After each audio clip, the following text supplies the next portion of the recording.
Hello, welcome to another episode of Step Up TV Morning Show. My name is Adenike, a program associate for Step Up Nigeria. I am your host for today. At Step Up Nigeria, one of our initiatives is the Citizen Watchdog Initiative. The initiative is focused on building social accountability and creating platforms for citizens living in rural communities. We'll be focusing more on these vulnerable communities, which is home to millions of Nigerians. We are asking, what is the impact of COVID-19 on slum dwellers? Please stay tuned. Since the first case of COVID-19 in Nigeria, the number of confirmed cases are growing. And to curb the spread of the virus, the President of Nigeria issued a compulsory lockdown in 3 states in the country.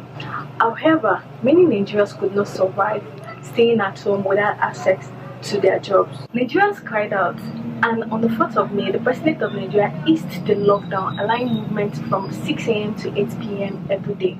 Whereas many people might contract the virus if movement is allowed, especially in the cities. So Nigerians are making decisions every day that should I stay at home and die from hunger or go out and contract the virus? Unfortunately, many Nigerians are choosing the latter because hunger is as real as COVID-19. The critical questions we're asking is, what about the palliatives the government promised to give every Nigerian? Isn't that supposed to be the cure for hunger while we await the cure for COVID-19? What is indeed the reality of people living in the slums who need to go out every day to earn a living? We interviewed community members living in slum areas in Lagos, Ilaje, Bariga, and Ajegule. These are women and men willing to share the reality of their new normal. Among them are Mrs. Kulimo, a teacher and a fish seller residing in Agwego, Ilaje, Mr. Bernard, a security officer also residing in Ilaje, and Mrs. Selina, who resides in Bariga, and lastly, Madam Silva, who is a food seller residing in Ajegule. Let's listen to their stories. But firstly, the palliatives. Did they receive any aid from the government? Not hearing, saying that shouting. I have not seen anything. Only one man just gave me 5 kg of garu. No assistance, even food, I've not seen. Some people used to say, some people came, they gave them envelopes, they gave them rice, they gave them this. Me, I've not collected one. It was a day when me and one of my first daughters, we went out to hawk fish, smoke one, the pala. That day we now came across, I don't even know where they were from. They were giving kids, it's only children, they were giving 2 indomie, 50 naira, 2 cc. My children, my daughter, she ate it immediately. She didn't even cook it, she didn't put it home.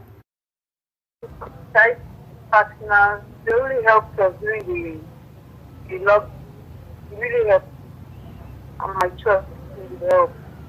That's really what we do some help. Like that, they came with a big bus. But when people were so much, then they before the people came, they were about to drop like 10 bags of those things they brought. So by the time people were many, they have to lock the container back. When they locked the container, they were trying to control people, but people were not ready to listen. You understand? People were not ready to listen. So the rushing was so much that they just had to drove off. They drove off with the food items they brought that day. So, but some people were locked to take part of those things. But me, I was not among those that were lucky that. Is any of this true for your community as well? Did you receive any palliatives from the government, or do you know anyone who did? Please share in the comment. This is really sad. From one meal to no meal sometimes, and children unable to learn physically or even digitally. They are suffering. But since they told us to go home on March 20th, it's when we stopped into school. Since that time, nothing is moving at all. Everybody's indoor. In short, I don't even know. Only God is our strength.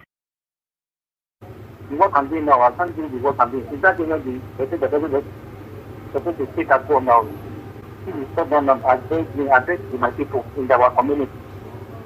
If you stop now, it's very, very difficult for me and with my wife and my people in our community like a barrier. Cannot go out. Or the other person carrying me. But you know how it is when one person is carrying me. It will be so boring and hard to experience. But thank God. The God has sustained them. Most of their parents are poor. Only one child I know that is online. Only one child. The parents, they are rich. We don't have we don't have this, what are they calling it? It's an instant something. I don't have it. I don't have it in their browser. So, what is the way forward? Citizens are looking up to the government to give 100% support during this crucial time. But there is a possibility that government officials might use this period to siphon public funds for personal gain. We need to kick against this. In one of our podcast sessions, our guests discussed the possibility for government officials to engage in corruption during this pandemic. The link will be shared below. Please listen and learn how you can also join to hold the government accountable. It's a fact that citizens living in slum areas are badly hit by this COVID-19 pandemic. The pandemic has altered regular activities and it has called for people to adjust and adapt to a new normal. Unfortunately, these people or these rural dwellers, however, it is difficult for slum dwellers who struggle to access basic needs to adjust to this new normal. We hope to share more stories soon. But for now, please share this video and let us spread their stories. Thank you. Here comes the end of the Step Up TV morning show. Once again, my name is Ep.5. I hope you stay safe. And remember, COVID-19 is real. All you need to do is social distancing, adhere to the lockdown protocol, use face mask when you need to go out, at home if you can, and finally, ensure you wash your hands regularly.